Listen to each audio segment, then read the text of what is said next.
Olá, começa agora o CNT Multinotícias, que tem o compromisso de apresentar conteúdos que vão além do que acontece no dia a dia. Tudo para levar mais informação até você. Então confira o que é notícia nessa edição. A qualidade dos cursos de medicina entra em debate depois dos primeiros resultados do ENAMED. Um estudo da FGV mostra como a Lei Rouanet movimenta a economia e gera empregos no país. As Serras Gerais revelam um Tocantins de cidades históricas, formações rochosas e águas cristalinas. Você acompanha agora no CNT Multinotícias. CNT.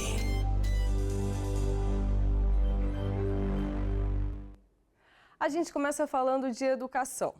Fazer medicina no Brasil exige um investimento alto, seja das famílias, dos estudantes ou das instituições de ensino. Mas pagar caro por uma formação não garante necessariamente qualidade. Esse debate ganhou força com o ENAMED, exame aplicado desde o ano passado para avaliar o aprendizado de estudantes que estão concluindo o curso de medicina. Os primeiros resultados já foram divulgados e mostraram que parte dos cursos teve desempenho abaixo do esperado. Agora a discussão passa por como garantir que os futuros médicos saiam da faculdade realmente preparados para atender a população. O ENAMED é o Exame Nacional da Avaliação da Formação Médica. Ele foi aplicado pela primeira vez em 2025 com esse nome e passa a ser realizado todos os anos. A prova é voltada principalmente aos estudantes que estão concluindo o curso de medicina e avalia o conhecimento adquirido durante a graduação. A prova é elaborada pelo INEP, com participação de especialistas, e a avaliação ajuda a formar um retrato do conhecimento do estudante naquele momento, mas não mede todos os aspectos da prática médica. O resultado da primeira edição mostrou diferenças importantes entre os cursos. Segundo o INEP, 351 cursos de medicina participaram da avaliação.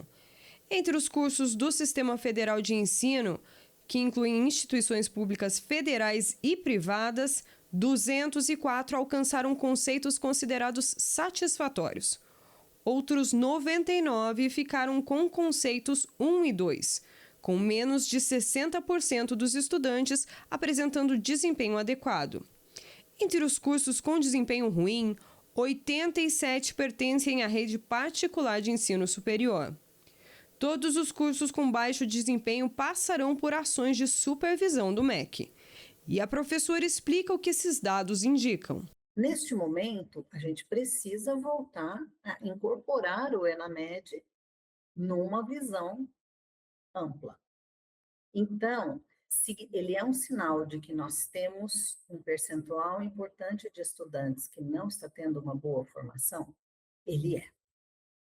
Isto é um problema grave, mas não é novidade. O ENAMED não deve ser visto como uma sentença isolada sobre o estudante ou sobre o curso. Ele é um indicador. Mostra onde pode haver problema, mas precisa ser analisado junto com outros dados, como estrutura da instituição, corpo docente, campos de prática, questionários respondidos pelos alunos e acompanhamento do curso ao longo do tempo. Uma avaliação de desempenho de estudantes, ela é uma parte do retrato da avaliação da qualidade de formação que uma instituição oferece. E é uma parte do retrato do que é o profissional. Então, isso precisa ficar bastante claro. Quando nós estamos falando do ENAMED, de uma prova que é de testes, ela apenas está medindo o conhecimento, que a gente chama avaliação cognitiva, só o conhecimento do estudante naquele momento, para aqueles temas específicos que caíram na prova. A formação médica envolve conhecimento técnico, estrutura adequada, professores preparados, prática supervisionada e desenvolvimento de postura profissional.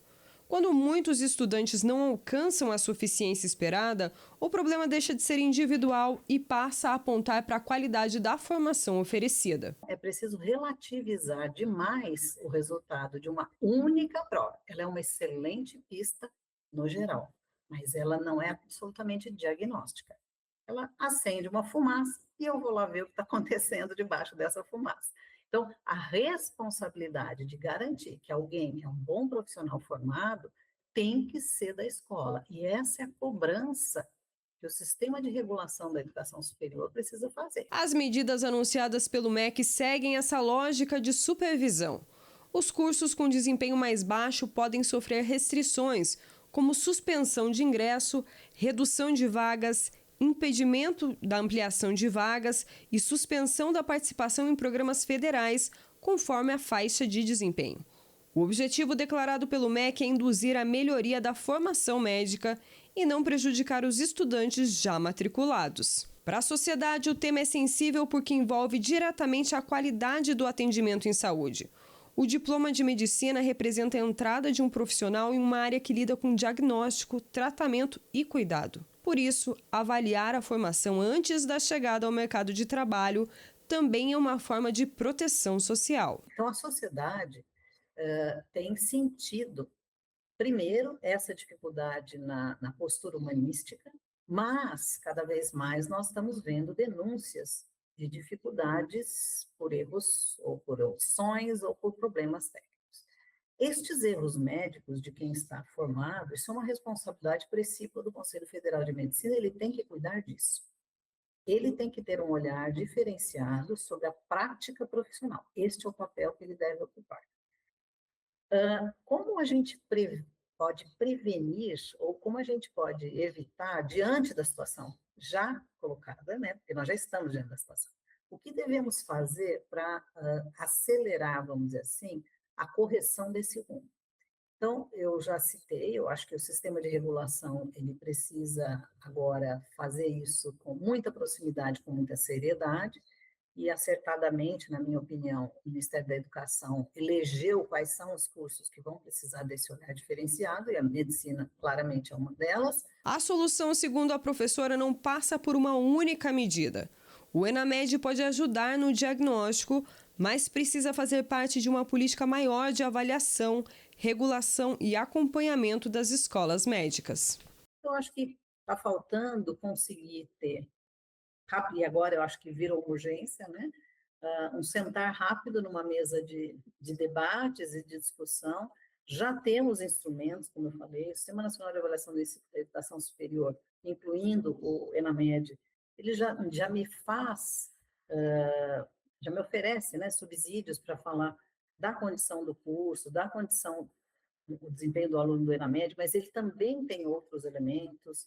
O aluno que faz o ENAMED responde um questionário sobre o curso. Cadê as respostas desse questionário? Isso a gente precisa discutir também, porque aí deve ter muita resposta para a dificuldade, para o desempenho, né, que foi encontrado. Agora, cada um tem que assumir sua responsabilidade e tem que ser cobrado, né? Então, assim, aos alunos e às famílias que cobrem das escolas uma boa formação e que cobrem um bom sistema de avaliação, que faça o diagnóstico do aluno que está tendo dificuldade, que ofereça a recuperação. E, como eu disse, eu acho que para os alunos que se mostrarem insuficientes ao final do curso, é responsabilidade da escola dar conta da recuperação. Afinal de contas, não entregou o que era previsto. O primeiro resultado do ENAMED mostra que existem sinais de fragilidade na formação de muitos profissionais e mostra ainda onde o país precisa agir para garantir que a formação dos futuros médicos tenha qualidade, porque isso diz respeito à segurança de quem será atendido amanhã nos consultórios, hospitais e unidades de saúde. E na volta do intervalo a gente fala de cultura e dinheiro público. A Lei Rouanet ainda gera dúvidas, mas um estudo mostra como esse mecanismo funciona e qual é o impacto dele na economia.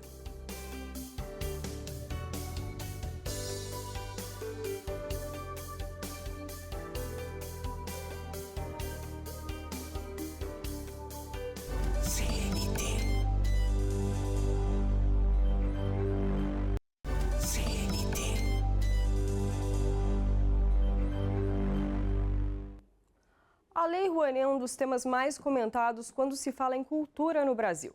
Mas esse mecanismo de incentivo ainda gera muitas dúvidas.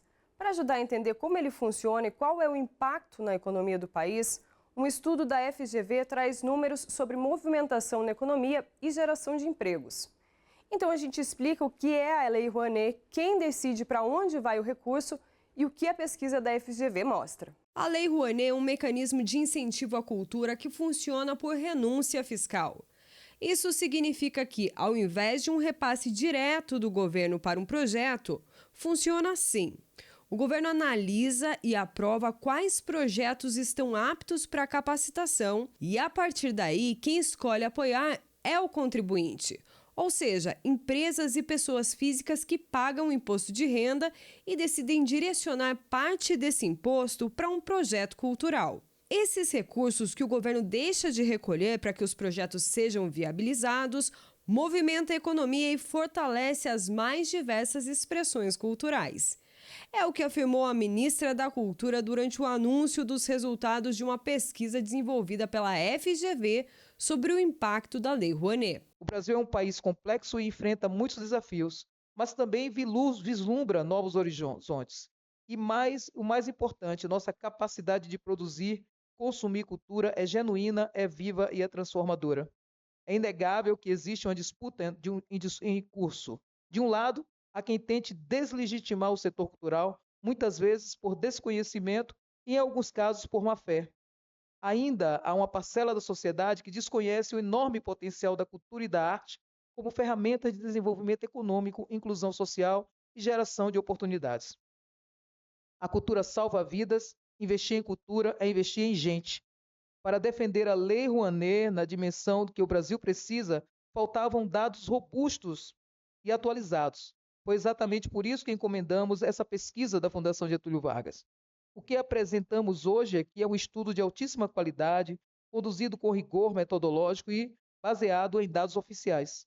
Seus resultados superam em nossas expectativas e oferecem evidências claras sobre o impacto positivo do investimento cultural, investimento na cultura, na economia e na sociedade brasileira. E os números chamam a atenção. A pesquisa da Fundação Getúlio Vargas aponta que em 2024, a Lei Rouanet movimentou 25,7 bilhões de reais na economia brasileira e foi responsável pela geração e manutenção de 228 mil postos de trabalho. Nosso trabalho, teve a primeira pesquisa em 2018, demonstrou que a utilização de recursos como esse, de renúncia fiscal, para permitir, através da Lei Rouanet, o crescimento e o investimento nas áreas culturais,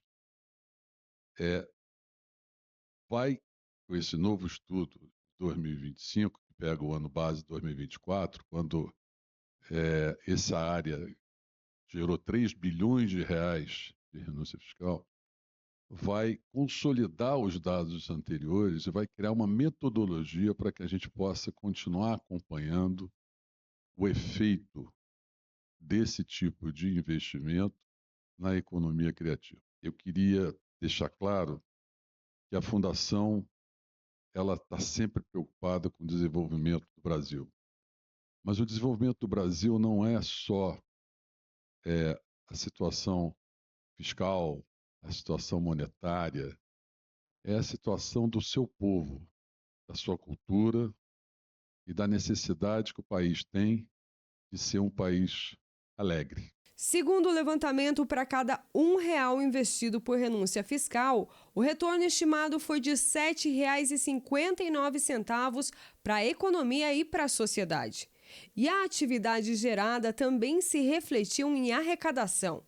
A estimativa é de 3,9 bilhões de reais em tributos municipais, estaduais e federais.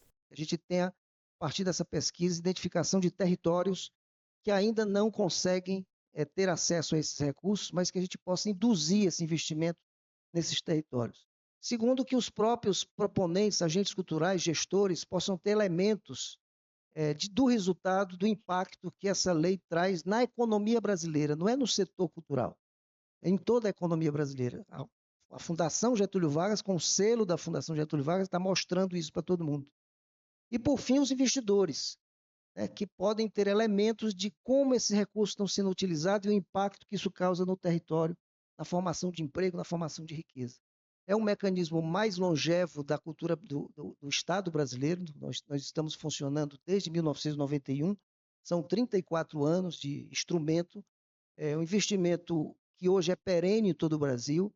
Precisamos ainda chegar em mais lugares, precisamos ainda ter ações de indução desse investimento, como a gente vem fazendo desde o início do nosso governo, para fazer com que todos tenham o mesmo direito de acessar esses recursos públicos e fazer com que o seu projeto, a sua ação cultural, sua possibilidade de ter algo feito a partir do incentivo fiscal do governo federal possa se realizar. Na prática, o incentivo não se limita ao palco.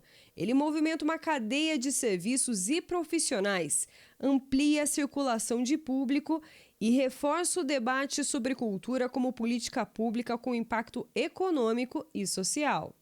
E vale reforçar: o governo faz a análise e autoriza os projetos que podem captar, mas quem decide o que recebe apoio são os patrocinadores e contribuintes. Ou seja, são as empresas e pessoas físicas. Por isso, mais do que reduzir o debate a uma visão simplista, o caminho pode ser ampliar a diversidade de propostas, apoiar com responsabilidade e direcionar o seu incentivo para projetos que tenham a ver com o que você consome e acredita, seja na música, no audiovisual, na literatura ou nas tradições populares. E daqui a pouco o destino é Tocantins. As Serras Gerais combinam história, paisagens de tirar o fôlego e comunidades que encontraram no turismo uma forma de valorizar o território. Já já.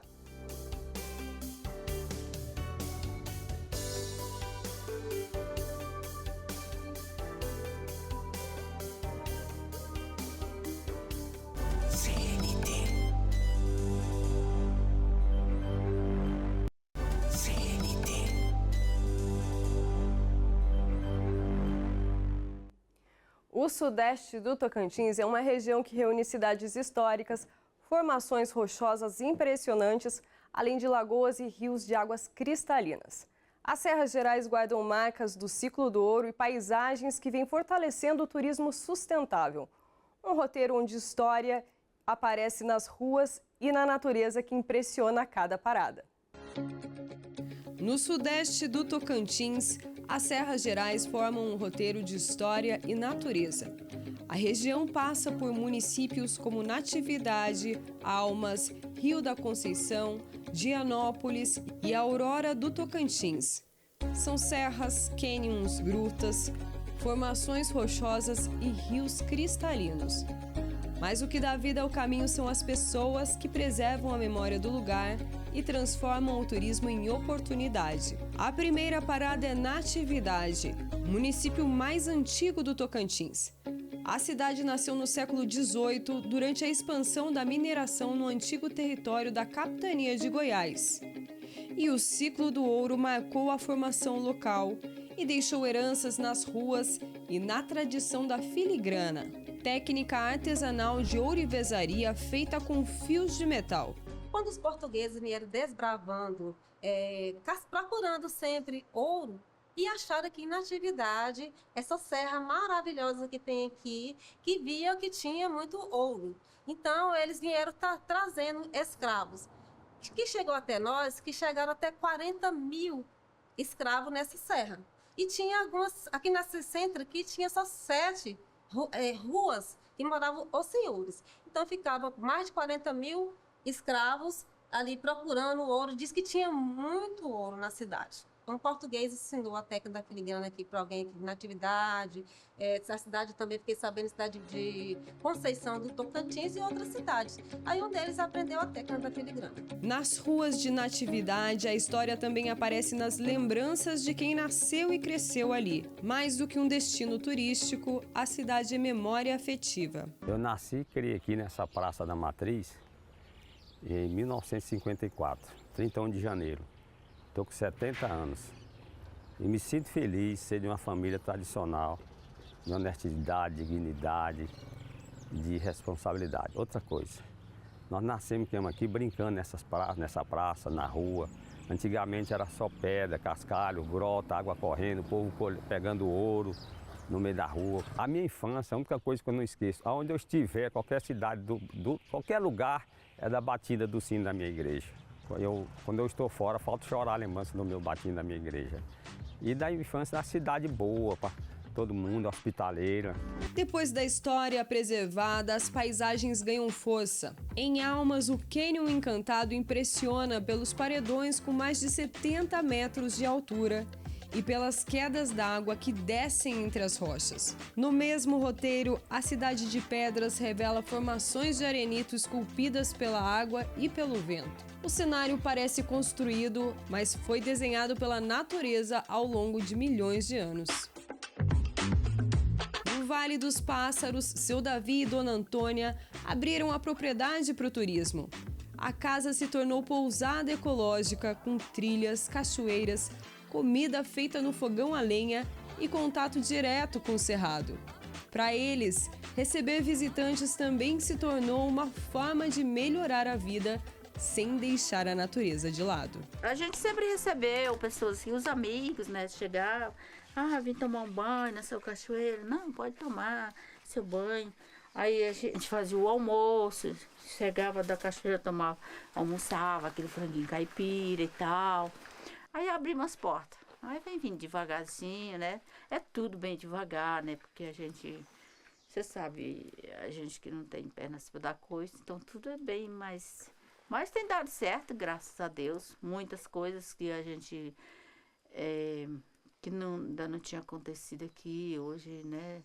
Aconteceu, a gente tem a energia, veio tudo através, né, do turismo, tudo através do turismo, porque a gente tinha necessidade da energia, a solar também veio através do turismo, né, e sem se falar nessa coisa boa, gostosa de fazer amizade com novas pessoas, é muito bom conhecer novas pessoas, né, isso é bom demais.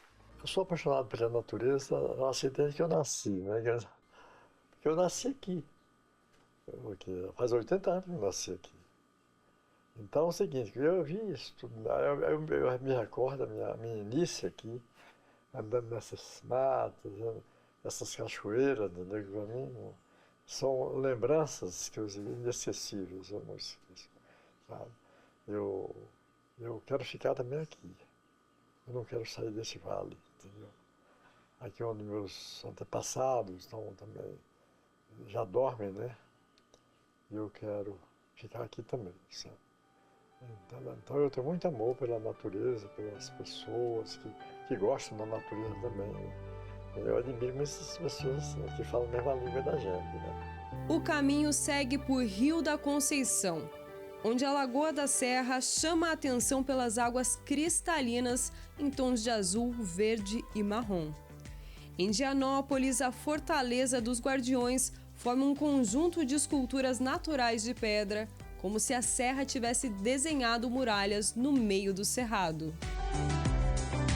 Já em Aurora do Tocantins, grutas, rios e poços naturais completam o roteiro.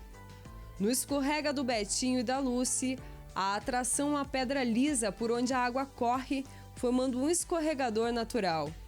A propriedade também oferece restaurante e hospedagem, mostrando como o turismo de base local tem crescido na região. Tem restaurante, tem hospedagem e tem um atrativo aqui, que é a pedra de escorregar, outros banhos também, né?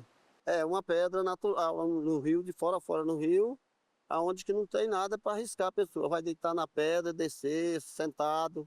Muita gente desce em pé, mas eu recomendo que vai deitado ou sentado, para evitar problema, né? No povoado do Azuis, a água cristalina é o grande cartão postal. O Rio Azuis tem 147 metros de extensão e é apontado como o menor rio da América Latina e o terceiro menor do mundo. Ao redor da nascente, pousadas e restaurantes familiares ajudam a movimentar a economia local. Aqui é um povoado que ele tem 10 casas, mais ou menos umas 100 pessoas morando no local. Todos da mesma família. A minha família paterna, que veio para cá em 1939, a minha avó veio de Bahia e firmaram residência aqui. Aqui antigamente era conhecido como Corredor da Miséria, através do turismo que hoje é conhecido como Corredor da Prosperidade. As Serras Gerais vêm ganhando espaço porque reúnem muitos atrativos em uma mesma região. A perspectiva, né, do Serras Gerais está crescendo, né, porque os acessos são fáceis, né, sem andar muito em estrada de chão. E além disso, nós temos também essa riqueza, né? Você tem um portfólio muito grande de turismo, né? você tem turismo de aventura, você tem turismo de contemplação. Então você tem várias coisas dentro de uma distância pequena, né? O Serra Gerais, se você de ponta a ponta, vai dar em torno de 200 quilômetros. Isso, estrada pavimentada. Entre Natividade e Aurora, as Serras Gerais revelam um Tocantins de paisagens monumentais e histórias vivas. Um destino onde o passado está nas ruas e o cerrado aparece em cada horizonte. E fica esse convite para olhar o Brasil com mais calma. Muitas vezes esses destinos pouco conhecidos guardam histórias, paisagens e modos de vida que ajudam a gente a entender melhor a riqueza do nosso país, né? E assim a gente termina o CNT Multi de hoje, mas se você quiser continuar acompanhando conteúdos como esse, é só acessar o aplicativo gratuito CNT Play ou o portal redecnt.com. E você também pode participar do nosso jornal enviando as suas sugestões através do e-mail cntmulti@redecnt.com.br. Eu agradeço a sua companhia e até amanhã.